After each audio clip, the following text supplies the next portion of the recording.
Трамп и Путин могут говорить о чем угодно, но на реальной жизни это никак не отражается. Администрация Соединенных Штатов Америки полностью находится на стороне Путина. Мы сталкиваемся с невероятным уровнем некомпетенции. Никакого перемирия или прекращения огня не произошло. Они договорились о чем-то, в чем Украина участие не принимала. Путин останавливается только тогда, когда он получает удар. Этих украинцев бросят на уничтожение Европы. Вооруженные силы России могут быть увеличены вдвое. В Европе просто вообще никого нет, кто может противостоять этой силе.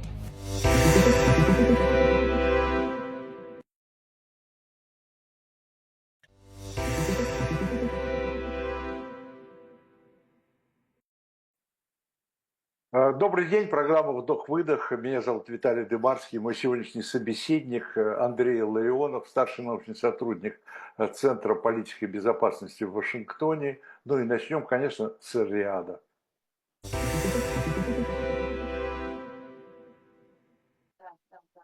Здравствуйте, Андрей Николаевич. Здравствуйте, Виталий Наумович. Спасибо за то, что откликнулись на очередное наше предложение и Спасибо за приглашение. приглашение.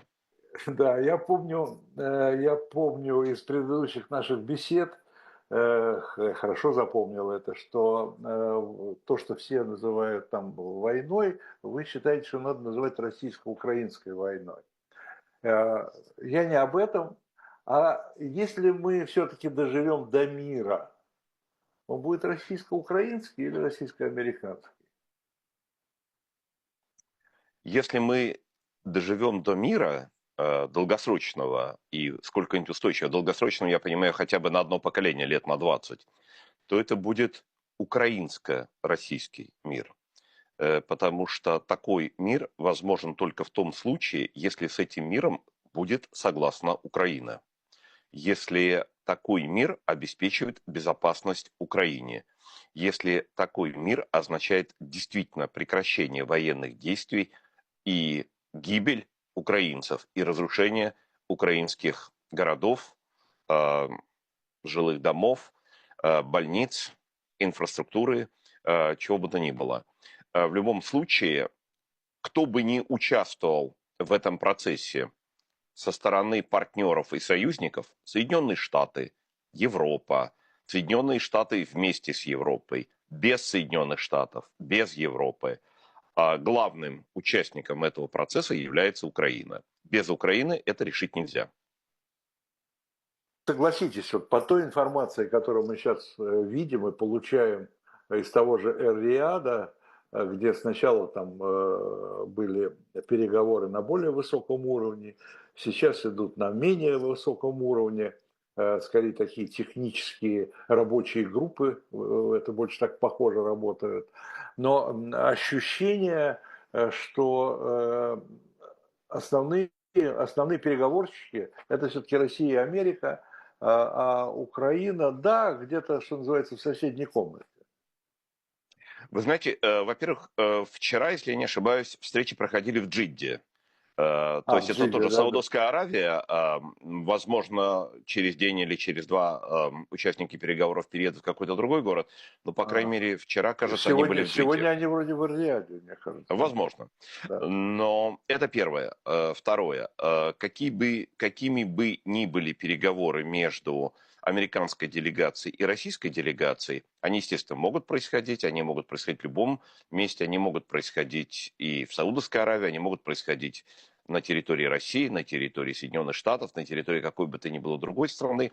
Но это переговоры между двумя странами, Россией и Соединенными Штатами, но в них, если в них не участвует Украина, то к Украине какие бы то ни было договоренности, достигнутые в результате таких переговоров, не относятся. Но мы только что видели, как президент Трамп разговаривал с Путиным. Они, кажется, я еще подчеркиваю, кажется, о чем-то договорились, выпустили два пресс-релиза.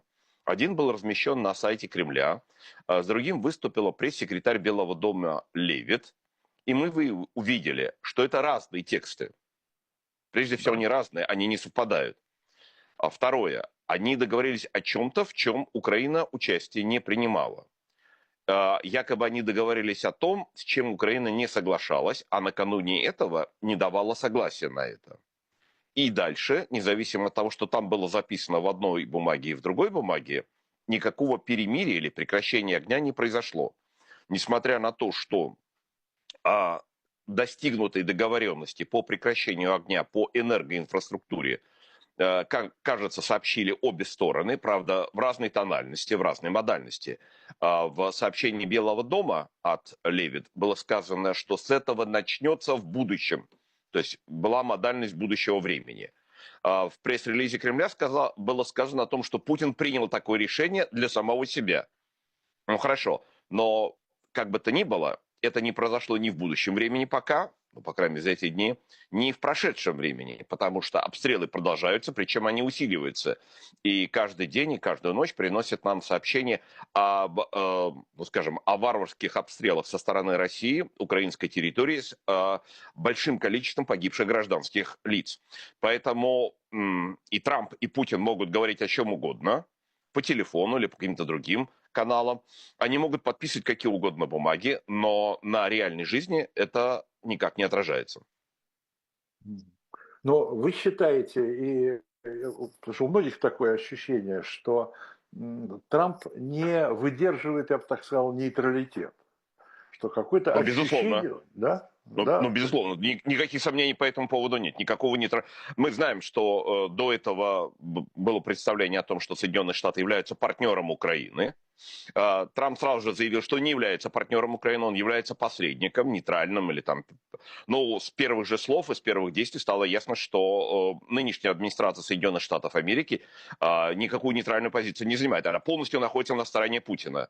И каждый день и каждый час приносит нам новые и новые подтверждения того, что сейчас вместо одной агрессии Путина против Украины есть агрессия Путина против Украины, поддерживаемая нынешней администрацией Соединенных Штатов Америки. В этом сейчас никаких сомнений нет.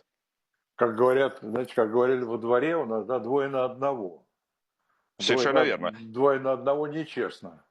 Да, но, ну, собственно, и один нечестно, потому что надо посмотреть, какой один и какой другой, и какое соотношение сил, и абсолютное отсутствие, даже если бы там соотношение сил было другим, это полное нарушение любых норм международного права, любое нарушение всех документов, которые Путин подписывал с Украиной и в рамках СНГ, и в рамках других организаций, и Будапештского меморандума, и чего только не назовешь. Да. Он нарушил все абсолютно, и нарушил этику, и продолжает лгать по поводу своих собственных действий. Но ухудшение ситуации сейчас проявляется именно в том, что всю ту дезинформацию, какую повторял регулярно Путин, теперь воспроизводит еще американская сторона.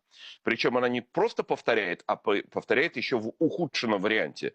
Потому что вот, например, недавние заявления, многочисленные заявления господина Виткова, которого Трамп назначил в качестве своего посланника для переговоров, эти заявления являются еще более худшими, чем заявления самого Путина. Даже Путин, уже известный нам всем своими манипуляциями, дезинформацией, пропагандой и ложью, даже Путин не говорит той чуши, извините за непарламентское выражение, которую несет сейчас Витков.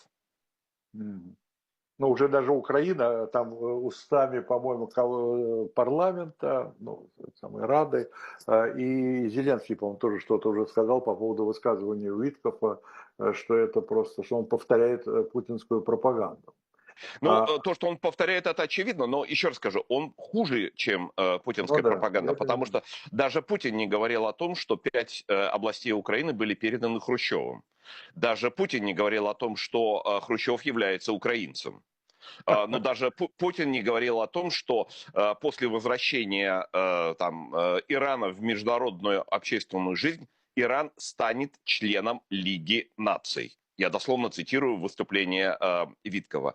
Ну, то есть мы сталкиваемся с невероятным уровнем некомпетенции, прямо скажем, невежества, и полной ассоциации, и полного перевоплощения в громкоговоритель, в рупор путинской пропаганды. Я имею в виду господина Виткова.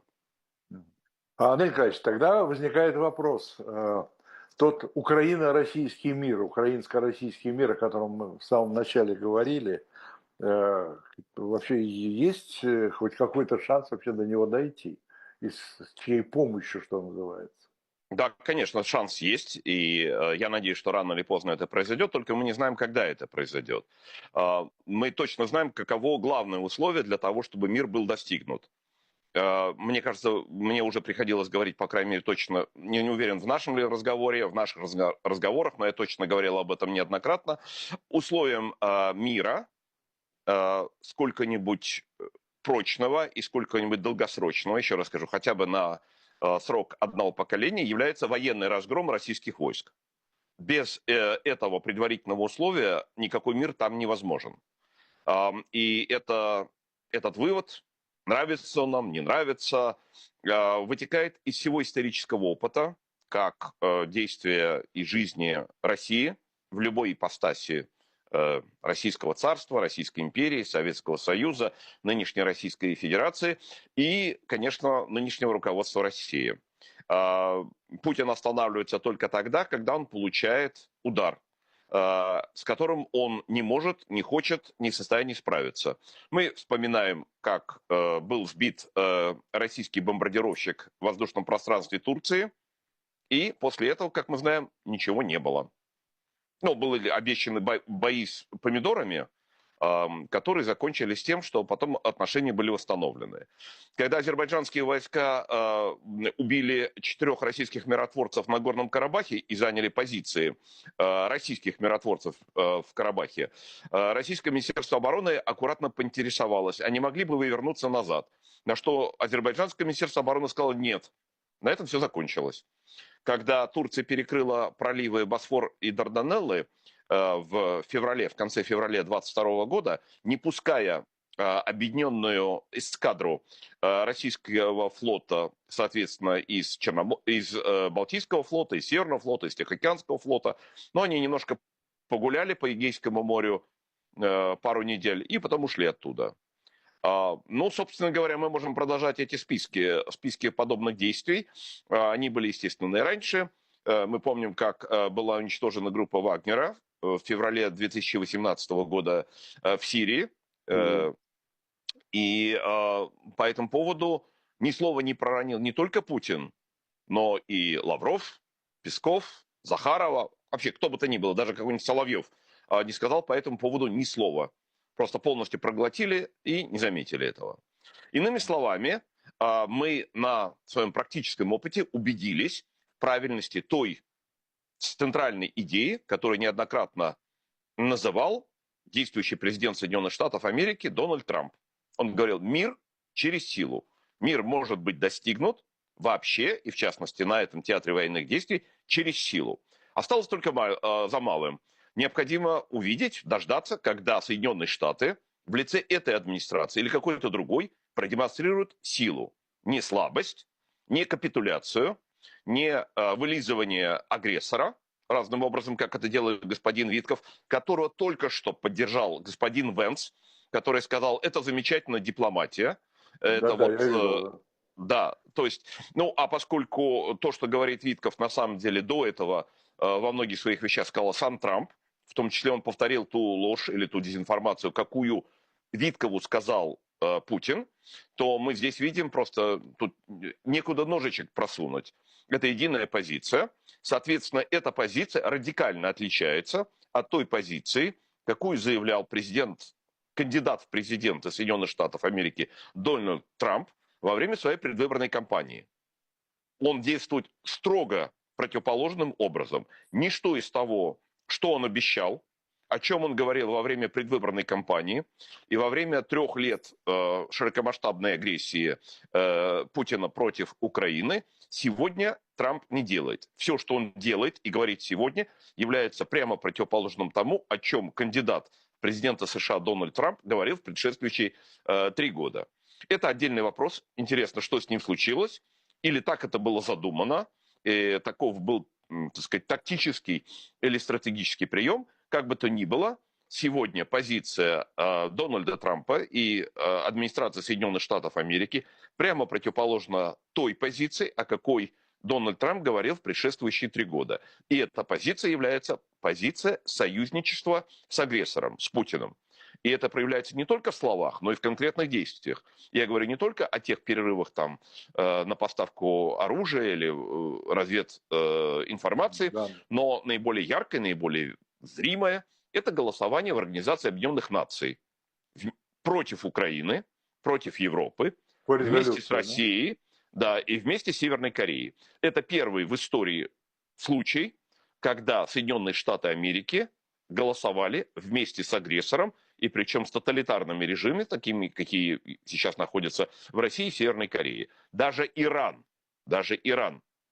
воздержался во время этого голосования. Поэтому у нас, надо прямо сказать, совершенно новая, прямо скажем так, геополитическая реальность. Та Андрей реальность, Николаевич, да. которую, как мне кажется, никто не предсказывал, и в которой мир живет последние 2 с лишним месяца. Да, вот никто не предсказывал. Я помню наши с вами предыдущие беседы. Мне казалось, да что казалось, это было ясно совершенно, что вы все-таки какие-то надежды питали на приход Трампа. Можно ли сказать, что вы разочарованы? Безусловно, мы с вами говорили, вы даже, помнится, назвали меня, Да, если не ошибаюсь, трамписта. трампистом, да. Да, да, Вот. А да. я вам пытался объяснить, что это нелепое, так сказать, название, потому что я пытаюсь анализировать то, что люди Ну, говорят, понятно. то, что делают, из чего можно было бы сделать предположение, прогноз о том, как они будут действовать. Ну, казалось бы, что они должны действовать в какой-то степени в соответствии с тем, что они говорят. Но вот мы сейчас возвращаемся к этому и видим, что то, что делает Трамп, что то, что делает сегодняшняя американская администрация, прямо противоположно тому, что говорил Трамп в течение этой предвыборной кампании, в течение предшествующих 3 лет. Более того, Трамп действует прямо противоположным образом тому, как он действовал в течение своей первой каденции. Вот как раз хотел вас спросить, да, я помню, вы ссылались очень часто на первый Совершенно его верно, да. срок, да. Да. И вот мы сейчас сталкиваемся с той ситуацией, которая, еще раз скажу, является, прямо скажем так, мягко говоря, крайне необычной. Потому что во время первой каденции мы видели, мы уже упоминали это, уничтожение группы Вагнера в Сирии. Мы видим резкое сокращение интенсивности огня на линии соприкосновения в Донбассе, в ходе которого количество украинских военных, погибавших на этой линии фронта, упало в 16 раз. Это, конечно, было связано с действиями, в том числе и американской администрации. Первое оружие, летальное оружие, было поставлено не Обамой, не Байденом, а Трампом. Те самые джавелины. Можно говорить, насколько они помогли, но они, безусловно, помогли Украине. Ну, он на это тоже ссылается. Да, Соединенные Штаты стали предоставлять разведывательную информацию. Соединенные Штаты стали оказывать помощь в подготовке вооруженных сил Украины. Стали проводиться совместные маневры украинских вооруженных сил с вооруженными силами стран НАТО. Американские корабли постоянно курсировали в Черном море. Американские разведывательные самолеты летали над территорией Украины, в том числе над линией соприкосновения, что оказывало дополнительное охлаждающее воздействие на агрессора. Можно продолжать этот список, он достаточно длинный. И была совершенно ясна, какова позиция и администрации Трампа, и самого Трампа. Исходя из действий, которые были проявлены во время первой каденции Трампа, исходя из его заявлений во время вот этих 3 лет широкомасштабной агрессии. Я напомню только, Трамп говорил не раз о том, что в своих разговорах с Путиным он угрожал, что в случае, если он, Путин, попытается напасть на Украину в виде широкомасштабной агрессии, то он, Трамп, ударит ракетами по Москве. Ну, он прямым текстом это сказал, это воспроизводилось и так далее. Говорит, если будут какие-то еще другие агрессивные действия, то он, Трамп, направит американские подводные лодки с ядерным оружием на борту для того, чтобы они курсировали вдоль российских берегов, тем самым производя, опять-таки, охлаждающее воздействие на пыл агрессора. Возникает вопрос, говорил ли он на самом деле или нет. Кстати говоря, очень такой смутный ответ Путина, когда его спросили, были ли такие угрозы со стороны Трампа. Путин сказал, я что-то не помню. Что говорит о том, что, скорее всего, это было. Потому что если бы этого не было, Путин сказал, нет, такого никогда не было. Но, скорее всего, такое было. Ну и тогда возникает вопрос, собственно говоря, а что мешает Трампу делать сегодня то, что он делал раньше, во время своей первой каденции, и то, о чем он неоднократно публично говорил своим собеседникам в ходе его многочисленных интервью. Но, тем не менее, это факт. Мы имеем дело с прямо противоположными действиями, с прямо противоположной политикой, с прямо противоположной риторикой со стороны нынешней администрации США. Андрей Николаевич, вот вы сейчас задали такой вопрос риторический, а я вам его задам как конкретный вопрос. А что мешает Трампу? А почему Трамп не тот Трамп, по вашему мнению, каким он был в первый свой срок? И в Америке что-то изменилось? В России что вообще? Или в мире вообще все поменялось? Что его оттолкнуло? И слушайте, он же был, в отличие от первого срока, Трамп, надо сказать, в этот раз избран с таким солидным преимуществом. И здесь можно, конечно, говорить, что больше, может быть, Байден проиграл, чем Трамп выиграл. Но тем не менее, да, что предопределило этот поворот? Ну, если говорить о том, кто проиграл, то проиграла формально, по крайней мере, Камала. Ну, Байден проиграл еще раньше и вышел из гонки. Но некоторое время тому назад, около месяца тому назад, я предложил, по крайней мере, 3 версии, пытающиеся объяснить возможный такой радикальный разворот в позиции Трампа. Первое – это психологические проблемы. Второе – тонкая политика «заманивай-заманивай». В какой-то момент можно было бы ожидать, что Трамп расслабит агрессора и вот нанесет какой-то такой удар, от которого тот не сможет оправиться. И третье – серьезное воздействие российской дезинформационной пропагандистской кампании, прямо скажем, спецоперации, воздействие на президента Соединенных Штатов Америки. Поскольку это не первый случай, когда мы с такими вещами сталкивались. В 1940-41 годах была известна операция НКВД под названием «Белый снег», которая соответствующим благодаря агентам НКВД в окружении американского президента Франклина Делано Рузвельта привела к тому, что Рузвельт предпринял несколько решений, которые развернули возможную агрессию Японии против СССР на Дальнем Востоке на агрессию той же самой Японии против Соединенных Штатов Америки. Ну, что вылилось в известное нападение на Перл-Харбор и ну да. изменение характера Второй мировой войны. Мы, конечно, не можем сказать на 100%, был ли первый вариант реалистичным и насколько он был реалистичным, но если бы Япония ударила не по Перл-Харбору, а по советскому Дальнему Востоку в 1941 году, то мы понимаем, что положение СССР было бы гораздо сложнее, и, возможно, все историческое развитие после этого пошло бы совсем другим путем. Но, как бы то ни было, напоминаю о том, что такой случай был. Но только что вот ушла та самая администрация Байдена. Мы видели, как Кремль, Путин, спецслужбы российские работали с Байденом и с людьми в его окружении. И чего они добились? Они добились специального соглашения между администрацией Байдена и администрацией Путина о нападении Путина на Украину. Ну, мы это знали, мы об этом говорили, о том, как Бернс, директор ЦРУ, бывший директор ЦРУ, летал в Москву, договаривался и с окружением Путина, и самим Путиным о том, что такое нападение должно состояться, каким оно должно состояться, какие правила этого нападения, кто что должен делать, кто чего не должен делать. И Соединенные Штаты брали на себя, Соединенные Штаты под руководством Байдена брали на себя обязательство не допустить действий вооруженных сил Украины на территории России. Ну, собственно, чем они занимались большую часть времени. До тех пор, пока Байден находился в полных своих полномочиях. Вот. Но мы видим, что российские спецслужбы не дремлют, продолжают работать, интенсивно работать, эффективно работать. Вот они продолжают работать сейчас. Вот случай Виткофа, случай Венса, случай Такера Карлсона, это просто будут примеры Ну да. учебниковые о том, как спецслужбы эффективно работают по изменению сознания или по изменению, по крайней мере, публичных заявлений такого рода лиц. Возможно, они в какой-то степени были предрасположены к этому, но полученный результат превосходит любые ожидания.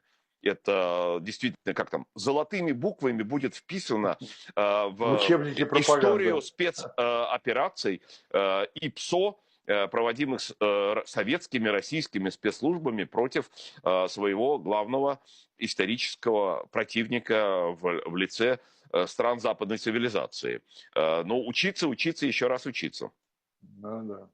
Да, но Здесь вот просто, сейчас, по прошествии времени, да, я сказал о том, что это были предложены 3 версии, сейчас мы можем точно сказать, что вторая версия умерла, ее нет никаких оснований то есть для вы в это этого. не верите уже больше, да? Нет, конечно, нет. Ну, тут уже ничего не осталось, уже все совершенно очевидно. Вот, тут надо прямо только сказать, мы должны немножко подняться даже над традиционно обсуждаемыми нами вопросами и понять, что это относится не только к Украине. Ну вот, когда там Это правда. почти месяц тому назад Зеленский приезжал в Вашингтон, в Белый дом, была встреча в овальном кабинете, то огромный взрыв там, эмоций был направлен против Зеленского. Вот какой Зеленский, как он неправильно себя вел, в каком неправильном костюме он пришел, что он говорил и так далее. Но потом, в общем, не надо быть семи там пядей во лбу, чтобы понять, что связано это все не с Зеленским. Решение о прекращении поставок оружия Украине было принято задолго до того момента, когда Зеленский вообще приехал в Вашингтон, и даже до того момента, когда стало ясно, что он поедет в Вашингтон. Это было принято до того. Мне сказали, соответственно, представители нынешней администрации и в Конгрессе сказали об этом задолго до этого. Решение о прекращении поставок развединформации было принято чуть ли не за месяц, ну, за несколько недель до того момента, как Зеленский приехал в Вашингтон. То есть с этим образом никак не связано. Но главным образом это не связано даже с самой Украиной. То есть Украина, конечно, связана, но не только с Украиной. Мы видим, какова позиция нынешней администрации по отношению к Европе. Это абсолютно такое противостояние, которое уже сейчас союзническим никто не называет. Я недавно был на одной крупной конференции с участием большого количества людей и из Соединенных Штатов, и из Европы, из Канады, из других стран. И ни один участник этой конференции, которые обсуждали нынешнюю ситуацию, больше не называет отношения между Европой и Соединенными Штатами союзническими. Общим местом стало, что НАТО в том виде, в каком она существовала последние 80 лет, прекратила существовать, ну, почти 80 лет, 49 года. И реакция многих европейских государств является неизбежным. Она, понятно, что мы оказались, в смысле европейцы говорят, мы оказались в абсолютно новой ситуации, когда о своей безопасности, которой раньше мы думали совместно с Соединенными Штатами, теперь мы должны думать и решать самостоятельно.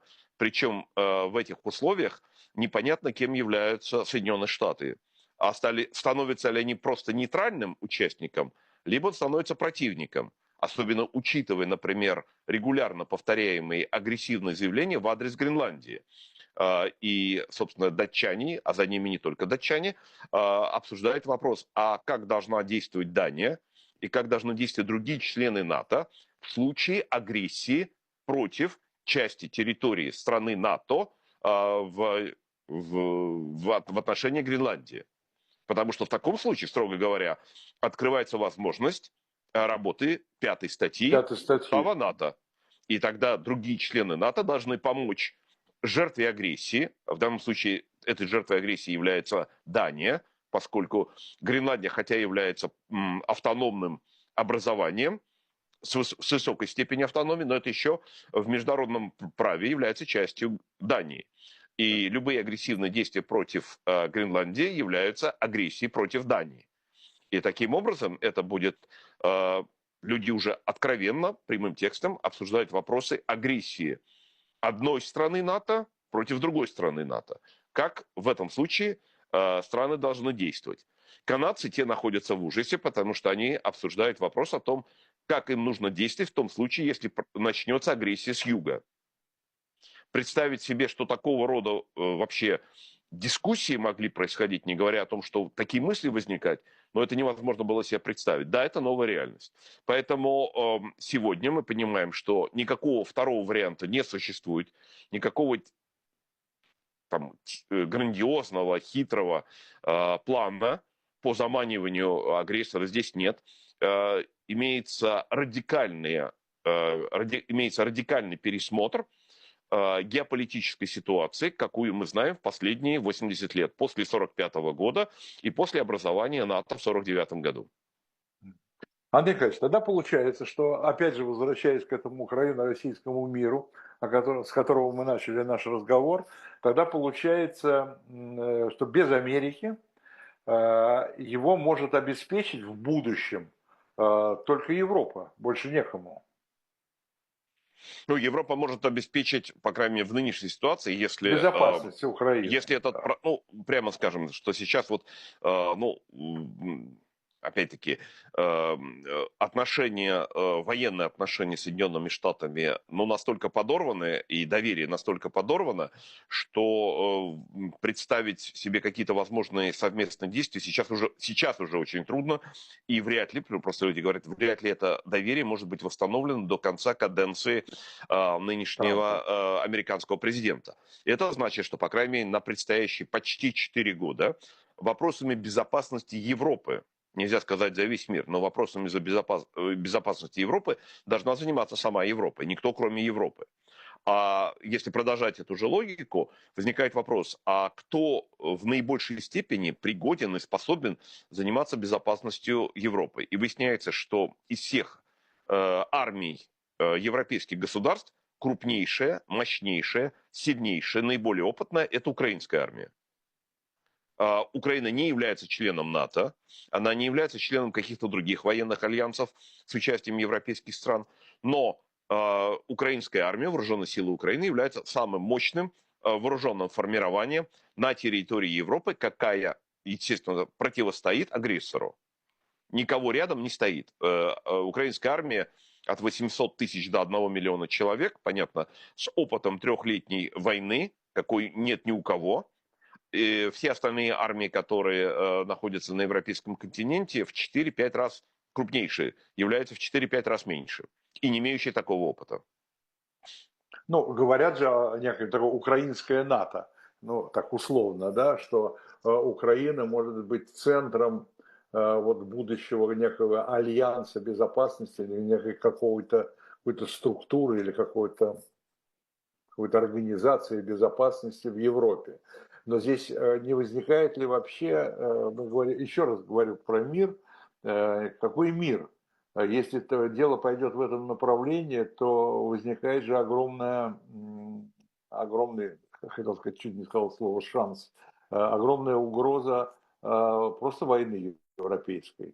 Если Европа окончательно встанет на сторону Украины. Америка становится на сторону России, Европа на сторону Украины, вот вам большая война.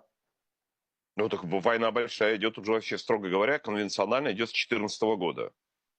Ну Можно да, сказать, она понятно. большая, Но небольшая. С февраля 22 года это уже идет там широкомасштабная. С января 23 года это уже действительно большая война по любым меркам. Это уже участие вооруженных сил там в размере почти миллиона с обеих сторон военнослужащих. Сейчас в военных действиях участвует минимум 1,5 миллиона, может быть, уже 2 миллиона военнослужащих. Это большая война по любым меркам. ну, И что она неудивительно, перекинется, что она перекинется на другие территории европейские. но, собственно говоря, обстрелы польской территории, румынской территории, они происходят регулярно, и об этом, собственно говоря, происходит. А атаки на те или иные объекты на территории европейских стран происходили давным-давно. Но, собственно, отравление Скрипалей происходило на территории Британии. Ну да. Взрывы складов военного снаряжения происходили на территории Чехии. Убийства тех или иных лиц происходили на территории Германии. И попытки убийства, например, сейчас руководителя компании Рейнметалл происходят на территории Германии. То есть война уже идет. Война уже идет, просто тот, кто не хочет этого видеть, но тот не видит этого. А так вообще война идет. И Путин никогда не скрывал этого. Собственно говоря, во всех его выступлениях, и выступлениях его миньонов, это звучит постоянно. Наша война – это война не против Украины, а против западной цивилизации. Кстати говоря, ни Путин, ни Кремль, ни кремлевская пропаганда не отменили своего главного тезиса, что врагом являются и Соединенные Штаты Америки. Ну, теперь, конечно, вот в силу совершенно неожиданного разворота, они аккуратно стараются, насколько это возможно, говорить, не-не, теперь у нас главный враг Европа. До этого он говорит, нет, мы с Европой будем против Соединенных Штатов Америки, потому что нам необходимо выбросить Соединенные Штаты из Европы. Цель остается той же самой. Все равно это действие против всей западной цивилизации, включая и прежде всего Соединенных Штатов Америки. Но если Трамп этого не видит, если Трамп не хочет этого видеть, если Венс закрывает глаза на это их проблемы. Но, собственно говоря, ни Путин, ни Кремль на это глаза не закрывали и своих действий против западной цивилизации, западных стран никогда не прекращали. Я тоже помню, что мы несколько раз с вами об этом говорили, о будущем.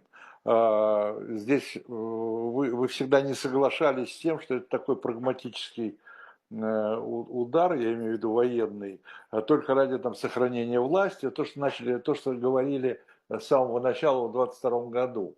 Вы всегда считали, что эта война со стороны России, она идеологизирована. И Безусловно. Путин, да, и Путин и сам по себе идеологизирован. То есть он не за власть, а за некую идею. А вы видите эту идею? Кто ему ее внушил? Где он ее прочитал?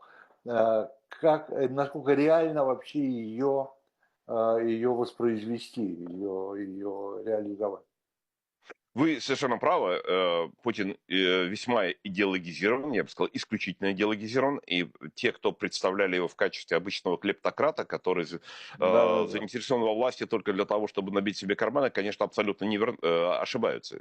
Но это, конечно, власть дает такую возможность, не надо это пропускать, но с точки зрения Путина надо, конечно, этим пользоваться. Но он движим гораздо более высокими, я извиняюсь, в Идеями. кавычках, целями, да. Да, цель заключается в возвращении к 1945 году. Но, собственно, у нас есть материальные подтверждения, это документы, два документа декабря 2021 года, какие Министерство иностранных дел России опубликовало 17 декабря 2021 года. Проекты документов, договоров между Россией с одной стороны и НАТО и Соединенными Штатами с другой стороны, в которых четко черным по белому сказано денатоизация Восточной и Центральной Европы, перенесение линии соприкосновения между двумя там, военными блоками или цивилизациями на линию 1997 года. И там даже названы страны, какие должны подвергнуться этим действиям. Поэтому в этом смысле Путин пытается переиграть историю. Он не случайно говорил про величайшую геополитическую катастрофу. Величайшая геополитическая катастрофа в его сознании является утрата России, тогда ранее Советским Союзом, сейчас Россией, сферы Территория. своего влияния в Европе. Это цель, которую преследовали советские руководители, ну, начиная с 1917-18 годов, еще заявление того же самого Ленина о походе в Европу через Польшу, в Германию, в Италию, в Венгрию. Все это тогда же было прозвучало. В 1945 году, казалось, эта программа была выполнена. В 1990-91 годах эта программа была развернута, эти страны получили независимость, самостоятельность, суверенитет, и страны, находившиеся в Центральной Европе, страны, находившиеся частично в Советском Союзе, получили независимость, самостоятельность. Это надо пересмотреть. Это возведенный в государственную политику имперский реваншизм на восстановление сферы влияния прежде всего в Европе. Не в Азии, где у Путина никаких шансов нет, ни в Средней Азии, ни по каким-то другим направлениям, именно в Европе. Это вечное стремление к Европе, к теплым морям, к Проливом. европейским городам, вот ко всему этому. Это направление. Поэтому он и реализует именно эту долгосрочную имперскую стратегию, но в новых условиях. А насколько это по силам России? Вот от таких общих соображений я вам просто конкретный факт. Вот буквально перед нашей с вами встречей я где-то прочитал, по-моему, то ли Центробанк, то ли кто-то из российских экономистов предрекает вообще там какое-то падение нефтяных цен примерно такое же, как перед распадом Советского Союза. Это просто один факт. А вообще Россия может выдержать вот такую экспансию? Вы знаете, даже если мы вернемся вот не на такую экспансию, а просто вернемся там на 3 года тому назад, чуть больше, чем 3 года тому назад, когда обсуждались подобные же разговоры. Подождите, а может ли вообще Россия это сделать? Да, Ну, да. ладно, одно дело заявление Путина. Вот у него такие имперские мечтания. Вот у него такие влажные надежды на то, что он может это сделать. Но ресурсов-то нет. И обычно традиционный способ, один из самых популярных, это сравнивать валовые внутренние продукты. Вот смотрите, говорит, совокупный валовой внутренний продукт стран НАТО в 20 раз превышает валовой внутренний продукт России. Куда? Куда, говорили они, куда Россия пойдет, с какими ресурсами? Да ее просто раздавят. И что? И вот мы видим 3 года. Кто раздавил, кого раздавил, где находится линия фронта, в каком положении. И теперь, когда смотрят уже на реальные данные, спрашивают, а почему это удается, оказывается возможным? И вот мы слышим, что говорит, например, тот же самый Путин. Путин сказал в ноябре прошлого года, кажется, это было в Бишкеке, он вдруг внезапно заявляет о том, что количество ракет, которые производит сегодняшняя российская военная промышленность, в 10 раз превышает количество ракет, производимые Советским всеми Союзом. странами НАТО. А Ага. говорит, а в 2025 году это объем число ракет увеличится еще на 30%. Но можно сказать, что да, Путин преувеличивает, это тоже пропаганда, он пытается воздействовать. Хорошо, смотрим на официальные данные, которые опубликованы сейчас американскими военными и промышленными и разведывательными органами. Они прямым текстом говорят, количество артиллерийских снарядов калибра 152-155 миллиметров, которые производят сегодня Соединенные Штаты Америки, в 3 раза меньше, чем количество снарядов, производимых одной Россией. Если мы посмотрим на количество снарядов, которые США поставили Украине за эти 3 года, оно в 2 раза меньше, чем количество снарядов, поставленных Северной Кореей России за в 2 раза более короткий срок. Мы послушаем Марка Рютте, генерального секретаря организации НАТО на Да, да. Мюнхенской конференции безопасности, который, дословно цитирую, это его цитата, сказал, что все военное производство всех стран НАТО сегодня в 4 раза меньше, чем военное производство одной России. Выясняется, что то, как считали сопоставимые ресурсы, экономические ресурсы России и стран НАТО 3 с лишним года тому назад, нерелевантно в нынешних условиях. Релевантно реальное военное производство. И если представить себе, что сегодня эти соотношения более или менее соответствуют действительности, мы, понятно, точно не знаем, статистика здесь такая очень неровная, Ну да. но, скажем, господину Рютте, наверное, можно доверять по его оценкам. Но если представить себе, что Путину удастся добиться того, над чем сейчас интенсивно работает господин Витков, господин Венс и, судя по всему, господин Трамп. То есть, если им удастся добиться капитуляции Украины, то капитуляция Украины означает, что Путин получает контроль над всей Украиной и, соответственно, над ее демографическими ресурсами, военными ресурсами, производственными ресурсами. И в результате этого происходит что? Происходит удвоение величины российской армии. А Да, конечно, обременение? там... Прошу прощения? А обременение? Разве вот эти вот полностью вообще там разбитые города, пустынные территории и так далее? Я имею в виду те на востоке Украины, через которые, где шли бои. Ну вот смотрите, по-разному можно относиться там к Донбассу, я имею в виду к оккупированному Донбассу, к оккупированному еще в период с 2014 года. Да. Ну вот что там происходило? Там тоже происходили бои, там тоже происходили разрушения. Что произошло? Вот эти люди, которые жили на оккупированных территориях Донецкой и Луганской областей, были мобилизованы, насильно мобилизованы в российскую армию или там в эти подразделения, там, народные милиции, или как они там назывались, первый Да. корпус, второй корпус и так далее. И они были брошены на битву с украинцами свободной Украины. Мы вот неоднократно говорили о том, каковы потери российских войск во время войны в Украине. Но эти цифры сейчас более-менее известны. Общее число потерь 900 тысяч человек, приближается к миллиону. Из них примерно 200 тысяч, около 200 тысяч или чуть больше 200 тысяч убитыми. И примерно, видимо, такое же количество, порядка, видимо, 200 тысяч тяжело ранеными, без возможности возвращения в строй. Ну вот, видимо, это потери такого уровня. И мы говорили, из каких регионов России забирают прежде всего людей для того, чтобы воевать против Украины. Забирают не из Москвы, не из Петербурга, не из Чечни, потому что это самые привилегированные районы, которые берегут. Откуда забирают? Забирают из этнических республик, прежде всего там Бурятия, Дагестан, некоторые другие территории. И мы видим, каковы потери там. Так вот, в самом тяжелом российском регионе, там, где забирают больше всего, где погибло больше всего людей, эти потери в процентах к населению этого региона или в процентах к мужскому населению этого региона в 7 раз меньше, чем потери людей на территории Луганской и Донецкой областей, оккупированных Путиным с 2014 года. Соответственно, мы можем сказать, что в первую очередь в мясорубку бросают самих украинцев, ну, тех жителей, жителей украинских регионов.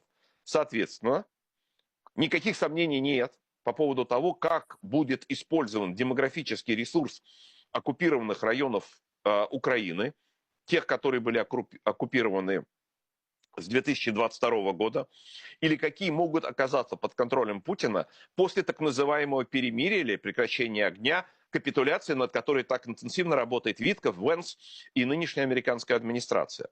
Этих украинцев бросят на уничтожение либо друг друга, либо уничтожение Европы. И понятно, что их будут бросать в первую очередь.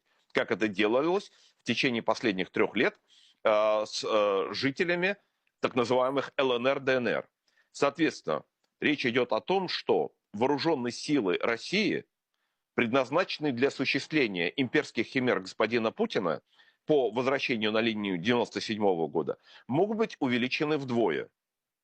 И если таким образом российская армия достигнет размеров 2 миллионов, 2,5 миллионов человек, действительно произойдет объединение двух наиболее опытных армий, которые существуют в сегодняшнем мире, то в Европе просто вообще никого нет, кто может противостоять этой силе. Последствия это совершенно очевидно. А Украина сдастся, вы считаете? То есть вот эти 900 тысяч там условных там, значит, людей, они вот сегодня воевали на одной стороне, а завтра будут также спокойно воевать на другой стороне? Ну, смотрите, что произошло. Вот у нас есть Крым, у нас есть Луганская область, есть Донецкая область, есть Херсонская область, есть Запорожская область. Я имею в виду оккупированные части этих территорий. Что там происходит? Ну, мы, во-первых, там большой информации мы оттуда не получаем. Но помните, сколько нам Не, рассказывали о том, что вот ничего страшного произойдет, начнется партизанское движение, вот там поэтому стингеры, джавелины. Это слова Байдена. Говорит, нужно поставить туда для того, чтобы проводить партизанское движение. Мы слышим что-нибудь про партизанское движение там? Ничего. ну, на Востоке нет, конечно. Нет, конечно, нет, нет. А если у нас партизанское движение в Чечне, оккупированной Чечне, где Чечня воевала не одно поколение против Российской империи. Никакого партизанского движения там нет. Современные методы контрпартизанской деятельности, контрподпольческой деятельности, которые осуществляются российскими спецслужбами, оказались исключительно эффективными. Они были опробованы еще, между прочим, после Второй мировой войны на территории Западной Украины или Западной Белоруссии или в Балтийских государствах. Результат: все партизанские движения были подавлены. Это были подавлены тогда, 80-70 лет тому назад. Сейчас они подавлены гораздо быстрее. Соответственно, мы можем смело говорить о том, что никакого шанса на какие-либо там действия, ну, может, в течение нескольких первых недель, нескольких первых месяцев они будут продолжаться, потом будут подавлены.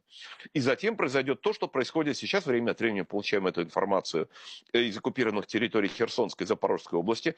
Там идет массированная промывка мозгов. Там есть соответствующие фильтрационные лагеря. Значит, тех, кто не способен или не хочет подвергаться промывке мозгов, тех отправляют в лагеря, остальных промывают. Для чего? Для того, чтобы получать новые десятки, сотни тысяч, миллионы тех людей, которые отправят на завоевание Европы. Первый раз это происходит, ничего подобного. То же самое происходило в 1939 году, когда произошел тот самый, как это вот, золотой сентябрьский поход в Восточную Польшу. Люди, которые оказались на этих территориях, были мобилизованы и были направлены, между прочим, сразу же на войну. Куда? На советско-финскую войну, где многие из них погибли. Стандартный имперский метод. Захватываешь новую территорию, мобилизуешь людей, которые находятся на этой территории, направляешь их на новые имперские завоевания. Машина, методика, отработанная столетиями и доведенная до совершенства в условиях советского режима и возрожденная или восстановленная в последние годы путинским режимом. Поэтому никаких иллюзий по поводу того, что произойдет с Украиной, в том случае, если она пойдет на как это вот прекращение огня, перемирие, мир, на капитуляцию, никаких сомнений нет. Эти ресурсы будут использованы агрессором для новых агрессий. Если вернуться к Европе, смотрите, это последние там какие-то были сообщения относительно свежие о том, что европейские лидеры разного уровня и из Евросоюза, и национальные лидеры говорят о том, что называют цифру 2030 год. Они считают, что 2030 год – это тот рубеж, к которому Европа должна быть готова, что и в 2030 году возникает главная угроза. Ну, видимо, что имеется в виду, что России нужно оправиться после украинской войны, там, ну и так далее, и так далее. Согласны ли вы с этим? И судя по поведению европейцев, ну, смотрите, они один день решительные, да, кричат, там Макрон что-то говорит, что завтра мы вводим туда-сюда. На следующий день они также начинают говорить, что нам нужна Америка, мы не можем без Америки. Последнее вот сегодняшнее сообщение, которое я видел, как его фамилия, господи, Старкер, премьер Великобритании, который уже несколько дней уже говорит о том, что Великобритания готова ввести свои войска в Украину для обеспечения безопасности того, что останется от Украины. Сегодня же Министерство обороны Великобритании говорит, о чем он говорит, это вообще это политический спектакль. Никуда наши войска никуда не пойдут. Да, то есть вот это Европа не может отойти от политики умиротворения, которой они придерживаются уже сколько десятилетий, я бы сказал. Есть две Европы. Есть, Есть, да. есть Европа, какой непосредственно угрозы вторжения на сегодняшний момент нет. И к ним относится та же самая Франция или та же самая Британия. И есть Европа, над которой действительно нависла реальная угроза. Это прежде всего Балтийские Достаточно. государства, это Польша, соседняя Румыния, Финляндия, Швеция, Дания, Норвегия. В этих государствах руководство понимает реальную угрозу. И поэтому возможности создания альянса, военного союза между этими странами, с одной стороны, и Украиной, на порядок отличаются от того, что возможно со странами Западной Европы. Ну, в общем, мы это видим и по цифрам. Цифрам военной помощи, какую оказывают именно эти государства Украине. Они оказываются на 7, в 10, 12 раз больше, чем страны Западной Европы. И они являются, кстати, в процентном отношении к собственному ВВП в 7, 10, 12 раз выше, чем помощь, оказываемая Соединенными Штатами Америки в отношении ВВП, в процентах ВВП. Поэтому вот вся риторика, которую мы регулярно слышим, о том, что Соединенные Штаты очень много помогают, на самом деле не соответствует действительности. В абсолютных величинах, да, это действительно так, и Соединенные Штаты являются, как отдельная страна, является крупнейшим поставщиком, являлась, по крайней мере, в последние 3 года являлась крупнейшим поставщиком военной помощи в Украину, это действительно так. Но в отношении собственного ВВП или в процентах к собственным военным расходам, собственным государственным расходам, Соединенные Штаты в среднем отличаются, вот, например, от 9, среднего показателя 9 стран прифронтовых государств в 9 раз, а по сравнению с Эстонией в 30 раз. То есть вот оказалось, что Эстония такая великая держава вообще, великая военная держава, оказывает военной помощи Украине в процентах ВВП в 30 раз больше, чем Соединенные Штаты Америки. Я никогда не слышал, чтобы кто-либо из эстонских руководителей какого бы то ни было уровня, министр иностранных дел или министр обороны или президент или кто-то еще другой, стал бы жаловаться или говорить, что нам столько, вот мы столько потратили, Украина должны нам оплатить это, или дайте нам доступ к редкоземельным металлам, или к Запорожской атомной станции, или к Одесскому порту, или какое-нибудь подобное заявление. Нет, ничего подобного нету, потому что среди эстонцев, среди эстонских руководителей есть и понимание того, что происходит, и есть ответственность. Есть базовое представление о безопасности, о международных отношениях, о союзах, об истории. Чего, естественно, нет в нынешней американской администрации. Андрей Николаевич, у нас время поджимает. Я хочу вам задать последний вопрос, он такой, не знаю, как его назвать, общетеоретический скорее.